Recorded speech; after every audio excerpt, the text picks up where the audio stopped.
Coverage of the 26th annual meeting of the ASMBS is sponsored by Allergan, makers of the lap band AP system.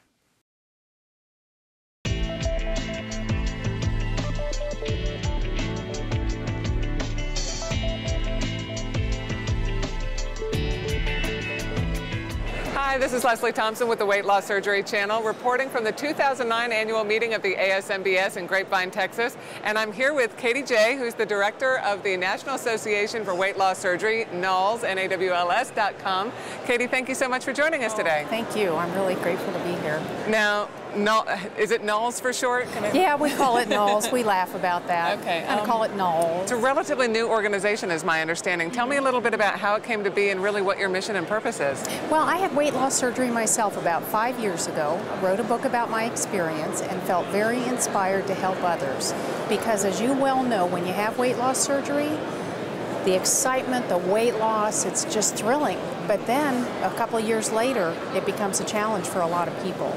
And I knew in my heart, with my fat personality, that I would need to make some changes in my life and in myself. So I started an organization to help other people do that as well.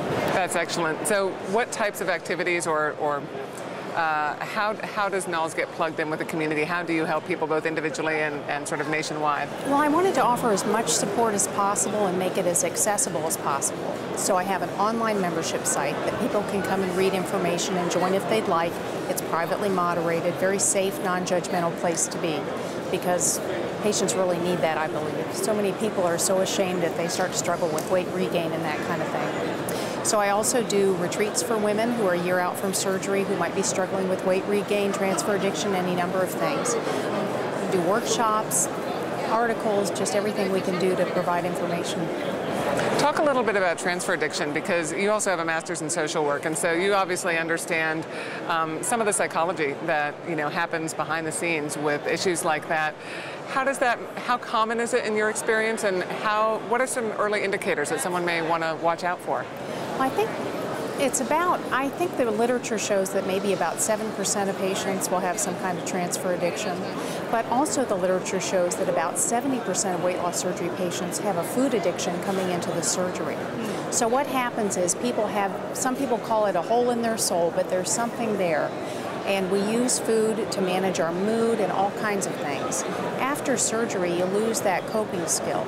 And some people need something to replace that. And unfortunately, with alcohol, our bodies, if you've had a gastric bypass, your body will process it differently. So you'll experience a rapid intoxication, and for some people that's very compelling.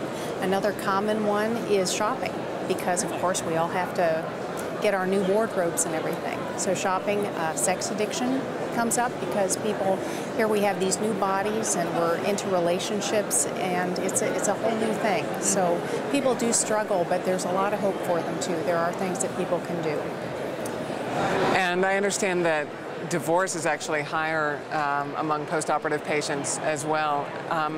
What's kind of the reasoning behind that? You would think that marriages might be happier once somebody is healthier and... Well, they say good marriages get better, and marriages that are struggling will have a lot more trouble. But I think the bottom line is we all do a dance in our relationships. We have ways of being. People get used to having you be a certain way, and when you do change, a lot of conflict can come up. Also, sometimes spouses will get very jealous. If their partner has had weight loss, they start to be concerned, are they going to go out and look for other people? And frankly, sometimes they do go out and look for other people. So there are a lot of different reasons it can happen. But good communication, learning better communication skills, being gentle, and just, once again, I'm an optimist. I think that I believe if I have to have a fundamental personality change, to be able to maintain my weight loss and have better relationships, I believe in really doing the work to do that, and that's what I like to help people do. You had with you earlier when we spoke an interesting booklet with, was it the 21 most common mistakes that weight loss surgery patients make? Yeah. I won't have you go through all 21, but could you list maybe really quickly the top 3? Oh goodness, I'll try. The first one is putting other people's needs before your own. That's been the most common thing I've seen. I can't tell you how many people I coach or come across in my workshops who say that they have to do whatever for someone else and that they can't take care of themselves, and that's absolutely not true. I always tell people the only time you should ever put somebody else's needs before your own is if you want to jump in front of a train for them, but otherwise, especially with adults can take care of themselves, and we really don't need to sacrifice our health for that, but that's what people do.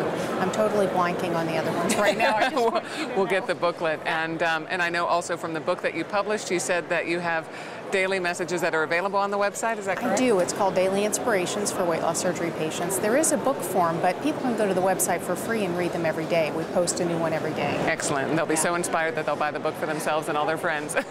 Good. Well, Katie J., thank you so much for joining us today. We really appreciate having you. And guys, check out the website, nawls.com, Nawls. This is Leslie Thompson for the Weight Loss Surgery Channel.